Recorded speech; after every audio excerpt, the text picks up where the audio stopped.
पता है मैं इस दुनिया की सबसे मूर्ख इंसान हूँ। मैं इतनी मूर्ख इंसान हूँ, मैं इतनी मूर्ख इंसान हूँ कि जिसकी कोई हद नहीं है। और आज मुझे खुद से कहना पड़ रहा है। ए मूर्ख अपनी छवि सुधार। हाँ, अब मुझे मेरी छवि सुधारनी होगी क्योंकि जब अल्फा का टीज़र आया था तब मुझे लगता है मैं शायद अकेली ऐसी इंसान होंगी पूरे यूट्यूब पर या फिर पूरे सोशल मीडिया पर जिसने एक्चुअली अल्फा के टीज़र की तारीफ़ की थी। क्योंकि मुझे जेन्युइनली लग रहा था कि वाईआरएफ जो है अपना स्पाई यूनिवर्स सॉरी अपना पाकिस्तान प्रेम दिखाने वाला जो यूनिवर्स है बेसिकली, तो इससे थोड़ा-सा हटकर अपनी अलग लीग की कोई तो फ़िल्म बना रहा है और धुरंधर का थोड़ा बहुत इम्पैक्ट मेकर्स के ऊपर है। इसी के चलते जो हमने न्यूज़ में सुना था कि पाकिस्तान के जितने भी एंगल्स थे वो सारे उन्होंने रीशूट करे हैं, वो पूरा एंगल ही कट डाउन किया है। तो मुझे लगा कि ओके फाइनली अब ये अपने वही वाईआरएफ के टेम्पलेट पर नहीं जाएगी ये पिक्चर, थोड़ा बहुत अलग ज़रूर दिखेगी। बट जी नहीं, जो हगा है ट्रेलर में, आए हाय! मजा आया। अब इतना हक-हक के थक चुके होंगे तो मैं वापस वही पूछना चाहूँगी, फैंटा पियोगे? सबसे पहले यार मैं एक्चुअली एडिटर को धन्यवाद बोलना चाहती हूँ कि भाई जो कोई भी एडिटर है इस ट्रेलर का कि पूरी पिक्चर की कहानी तुमने ट्रेलर में ही दिखाने के लिए बहुत-बहुत शुक्रिया। हे भगवान जिस किसी ने भी इस ट्रेलर को एडिट किया हो उसका प्लीज़ भला करो। क्योंकि अब क्या हो गया ना, अब मतलब पूरा साफ-साफ हो गया, पिक्चर क्लियर हो गया। वो जो टीज़र के समय पे जितने भी लोग ट्रोल कर रहे थे ना, मैं एक्चुअली सोच रही थी नहीं यार जस्ट बिकॉज़ मतलब मैं वो इंसान नहीं हूँ कि just because nepotism and Alia Bhatt को हेट करना, वो सारी चीज़ें, वाईआरएफ को हेट करना, तो उसी के भीड़-चाल का हिस्सा बनते हुए मुझे भी हेट करना चाहिए। जी नहीं। मुझे जो जेन्युइनली उस टाइम पर लगा था, मैंने वो टीज़र रिव्यू में बोला था और मुझे उस टाइम पर लग रहा था नहीं यार इतना भी हेट, क्या सच में अल्फा डिज़र्व करती है? जी नहीं, I was wrong and thank you so much editor भैया कि आपने अब पूरा साफ-साफ पिक्चर क्लियर कर दिया कि अब मुझे कोई एक्सपेक्टेशंस नहीं रखने इस पिक्चर से। अब बस ऐवी जाना है और जस्ट देखकर आना है और बस अपना रिव्यू दे देना है, बात खत्म। शून्य एक्सपेक्टेशंस के साथ मैं इस फ़िल्म को अब जाऊँगी 3 जुलाई को देखने के लिए। तो सबसे पहले ट्रेलर को ना थोड़ा-सा ब्रेक डाउन करने की कोशिश करते हैं। शुरुआत में ही जो मतलब सित्ता गित्ता बब्बित्ता होवेगा, जोवेगा, भलेगा डुडुड, ये जो एक हरियाणवी एक्सेंट ण जो अ, ण होता है, मतलब मराठी में भी एक्चुअली ण और न ये 2 अलग-अलग है। तो ये जो ण का एक्सेंट है, ये जस्ट लगा दो और फिर होवेगा, होवेगी, जाएगा, जावेगी, ये बस डाल दो, हो गया हरियाणवी एक्सेंट। एंड वो इतना बुरा लग रहा है, मतलब बॉबी देओल का शुरुआत में ही वो एक डायलॉग है and that dialogue even itself is not making any sense to me कि इसकी माँ का नाम जानकी था तो इसका नाम सित्ता रख देते हैं। क्यों? जानकी और सीता, माँ सीता के ही नाम है।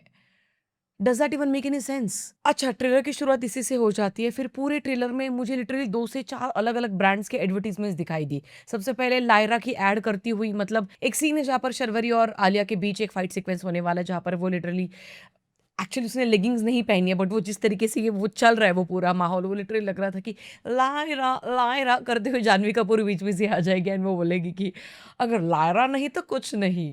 अरे सीरियसली। अच्छा वो एक छोड़ दो, उसके बाद शर्वरी के जितने भी सीन्स दिखाए गए हैं वो लिटरली मिंत्रा के एड्स लग रहे हैं। वो मिंत्रा के नए कपड़े अभी end of the season sale जो भी चीज़ें हैं, जो भी हम लोग देखते आ रहे हैं इसके पहले, तो वो सारी चीज़ें हमको वहाँ पर दिखाई देंगी। अच्छा उसके बाद एक सीन है जहाँ पर ये दोनों जो छोटी बच्चियाँ हैं ये माउंटेन्स चढ़ने की कोशिश कर रही है without helmet, without knee pad, without any rope, कुछ भी नहीं, और मतलब जस्ट नॉर्मल स्नीकर्स है, शॉर्ट्स पहने हुए हैं और जस्ट अपनी कुछ बैकपैक्स है, दैट्स इट। सेफ्टी प्रिकॉशंस ठीक है, चलो मैं मान लेती हूँ कि ये बहुत ही अर्जेंसी में है ना, शायद कहीं पे ये कैफ़े में मिली होगी एक दूसरे के साथ, फिर वहाँ पे कुछ तो अर्जेंसी आई होगी, फिर वहाँ से भागते-भागते माउंटेन्स तक पहुँच गई होगी। पर वो चेहरे के एक्सप्रेशंस क्या है, वो अर्जेंसी भी तो नहीं दिखा रहे। और चोट, मजाल है कि कोई बहुत ही रॉ और रिलेटेबल और बहुत ही रियलिस्टिक चोट दिखाई दे शरीर पर। जी नहीं, इनकी चोट भी कूल है, फैशनेबल है। एग्ज़ैक्टली वहाँ पर एक हल्का-सा कट मात्र यहाँ पर आएगा, पूरे हैंड मतलब प्रॉपर वैक्स किए हुए। अगर तुम एक स्पेशल एजेंट खुद को कहला रही हो, I mean I am still not getting. मैं एक्चुअली वहाँ पर जाना भी नहीं चाहती, ये बहुत ही अंदरूनी चीज़ें हैं कुछ लड़कियों की, बट उसके बावजूद प्रॉपर ब्रेडेड हेयर है and proper ponytail, hair style, makeup, everything is like literally top notch है। हर हर एक चीज़, हर एक कपड़ा मतलब प्रॉपर उसको प्रेस बिस किया गया हो। यार ये स्पेशल एजेंट्स ऐसे नहीं काम करते हैं।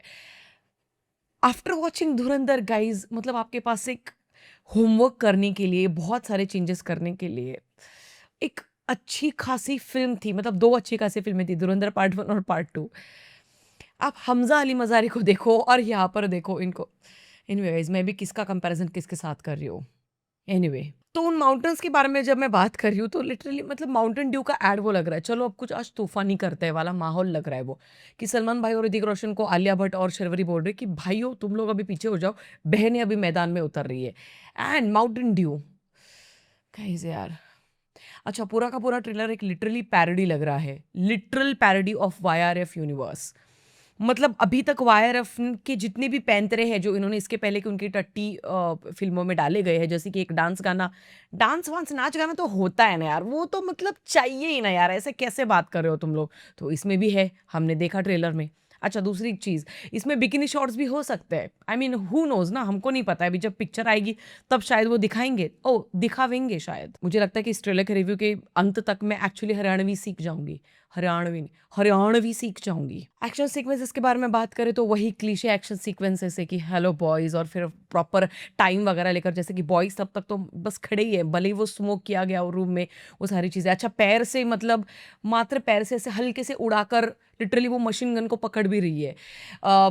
अगर आप कोई मिसाइल छोड़ रहे हो तो वो सीधा ऐसे यहाँ से कट होकर जाएगी, कुछ भी नहीं होगा मतलब आपकी गाल को यार।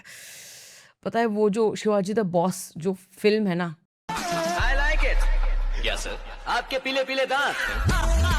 अब मेरे दिल में एक्चुअली उस पिक्चर के लिए रिस्पेक्ट बढ़ चुकी है, बहुत ज़्यादा मात्रा में रिस्पेक्ट बढ़ चुकी है। वो पैरोडी एक्चुअली बहुत बढ़िया है और ये लिटरली एक पैरोडी ही लग रही है पूरी की पूरी पिक्चर। और पूरी स्टोरी जो आप लोगों ने रिवील कर दी है, मतलब कि अब ना सब कुछ पता चल चुका है कि एक्चुअली सित्ता गित्ता जो है, मतलब शर्वरी और आलिया, ये बेसिकली बहनें हैं बचपन से, तो कोई ना कोई रीज़न देके एक्चुअली इन दोनों को एक दूसरे से अलग किया जाएगा और फिर अपनी अपनी जगह पे ये ट्रेनिंग्स ले रही है। आलिया भट्ट को ज़बरदस्ती ये उठाकर लेकर आ चुका है बॉबी देओल और फिर ये उसको ट्रेन कर रहा है अल्फा बनने के लिए। अब अल्फा क्या है, कोई तो एक मिशन है जिसको बॉबी देओल ने सोचा कि भारत की सेफ्टी के लिए हम लोग इस्तेमाल करेंगे। खुद ये एक्चुअली अब पहले भारत के रॉ का शायद हिस्सा रहेगा, या तो स्पेशल फोर्स या कुछ और भी किसी स्पेशल फोर्स का हिस्सा रहेगा, फिर वो बाद में जाकर रोग बन जाता है। फिर ये एक अल्फा का कोई तो प्लान इंट्रोड्यूस करवाता है भारत सरकार को। भारत सरकार इतनी मतलब इतनी बचकाने दिमाग की नहीं है ना कि ऐसे कुछ भी प्लान्स कोई भी लेकर आ रहा है तो उसको एक्सेप्ट कर लिया, अगर नहीं एक्सेप्ट किया तो बंदे का ईगो हर्ट हो चुका है। अब बंदा रोग बन गया, अब रोग बन गया तो ये खुद के अल्फा बना रहा है, भारत के अंदर रहकर भारत के शत्रु बना रहा है। ये कोई नई बात नहीं है भारत के लिए एनीवे। अच्छा अब इसके बाद ये आलिया भट्ट को ट्रेन कर रहा है 18 बरस तक हो जाने तक, और 18वें उसके बर्थडे पर ये उसको अपने पहले मिशन पर भेज रहा है। अब मिशन करते करते आलिया भट्ट को पता चल चुका है कि यार हम मेरे को ना कोई एक्सप्लॉइट कर रहा है ये बंदा जिसको मैं पापा बोल रही हूँ, तो मेरे को इसी के साथ लड़ना है। फिर इसको अलग अलग हिंट्स दिए जाएंगे, फिर ये वापस शर्वरी के साथ लड़ेगी, फिर इन दोनों के बीच बहुत सारी झड़पा झड़प होगी और फिर बहुत सारे झगड़े होने के बाद इनको पता चलेगा कि यू नो व्हाट, अब हम दोनों को साथ में मिलकर इस बॉबी देओल के अगेंस्ट लड़ना है। और फिर जब ये बॉबी देओल के अगेंस्ट लड़ने के लिए चली जाएगी तब इसको पता चलेगा कि जी नहीं, हमारे अंदर इतनी भी ताकत है नहीं, है ना। तो हमको अब असली मर्द की ज़रूरत है। तो असली मर्द कौन है? इसमें ऋतिक रोशन है। ये इतना इनको खुद के क्राफ्ट पे इतना ज़्यादा कॉन्फिडेंस नहीं था। जो स्पेशल कैमियो होने वाला था, इन्होंने इसको ट्रेलर में डाल दिया। वाह! वाह शांति वाह। इससे पता चल रहा है कि इनको पता है कि इनके एक्चुअली फ़िल्म के अंदर कोई पोटेंशियल नहीं है, कोई कैलिबर नहीं, कोई डेप्थ नहीं है। ये बस वही अपने सिमिलर पैंतरे पर काम करने वाली पिक्चर साबित होगी। ये सिमिलर टेम्पलेट को फ़ॉलो करने वाली पिक्चर है, जो लिटरली आवेगी और जावेगी, किसी को कोई फ़र्क नहीं पड़ेगा। Yes. I am so sorry for my language today guys. तो बस वही शिनचैन की ये 2 बहनें जो है ये बाद में जाके जीत जाएगी और फिर ऋतिक रोशन उनकी मदद करेगा इस मिशन में, एंड देन दैट्स इट। ये होगी स्टोरी इस पिक्चर की।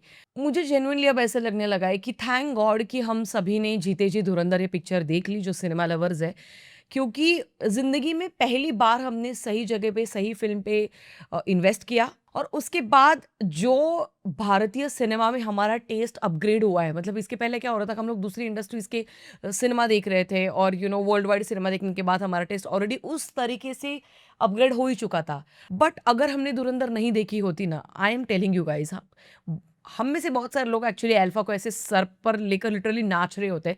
तो ये जो एक अच्छा खासा मतलब मुझे लगता है कि चश्मा हम सभी के चेहरे पर अभी लग चुका है ना अच्छा सिनेमा परखने का, वो ऐसे ही बरकरार रहना चाहिए। और 3 जुलाई को इस पिक्चर का क्या हाल होता है क्या नहीं होता है ये हमको वक्त आने पर ही पता चलेगा। बाकी शिनचैन की इन 2 बहनों के ऊपर आपकी क्या राय है, आप मुझे कमेंट सेक्शन में बता सकते हैं। और यार कुछ ज़्यादा ही बायस नहीं दिखाई दे रहा, मतलब टीज़र आ गया, ट्रेलर आ गया, फिर भी शर्वरी के कैरेक्टर को कुछ ज़्यादा इम्पोर्टेंस नहीं दिया जा रहा है। सिर्फ़ और सिर्फ़ आलिया भट्ट, आलिया भट्ट और आलिया भट्ट। और बॉबी देओल जी से भी मेरा वही कहना है कि यार मतलब अब ना आपका काम मतलब सेम ही लग रहा है। अब पता नहीं क्यों? मतलब वो एनिमल में चाहे आप विलन के तौर पर काम करो या फिर जितनी भी पिक्चरों में अभी तक आप विलन के तौर पर काम करते हुए नज़र आ रहे हो नेगेटिव शेड में, वही नेगेटिव शेड, वही तरीके की एक्टिंग अब इसमें भी सिमिलर ही तरीके की नज़र आ रही है। तो या टीज़र के टाइम पे जो मैंने स्टैंड लिया था इस पिक्चर के लिए, मैं आप सभी से माफ़ी मांगती हूँ उस गलती के लिए। प्लीज़ बड़ा दिल रखते हुए मुझे माफ़ कर दीजिएगा। और हाँ, मिलेंगे अगले वीडियो में, तब तक के लिए ख्याल रखिएगा। Peace out.